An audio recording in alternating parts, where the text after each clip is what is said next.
আমরা এই মুহূর্তে লক্ষ্য করলাম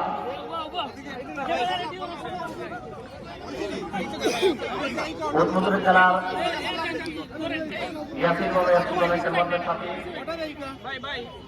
পরিচিত হচ্ছেন এবং তারপর অংশগ্রহণ করছেন। আজকের উদ্বোধনী খেলার সম্বন্ধে প্রধান অতিথি এই উৎপাদনের একটি সন্ধান ছাত্র অনুদান থেকে যিনি জননেতা সিলেট সিটি কর্পোরেশনের মাননীয় মেয়র আমাদের অন্যতম সন্তান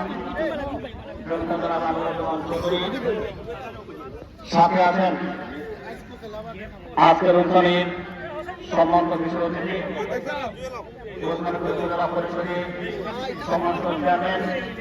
এবং সিলেট জেলা যুবলীগের সংগ্রামী সবুজ সংগ্রামী জনতা জেলা স্বামী মামের পিটি উত্তর পূর্ব আওয়ামী লীগের সিনিয়র সভাপতি সাবেক ছাত্র নেতা আব্দুল সাহেব ছাত্র ইউনিয়ন পরিষদের চূড়ান্ত চেয়ারম্যান সাবেক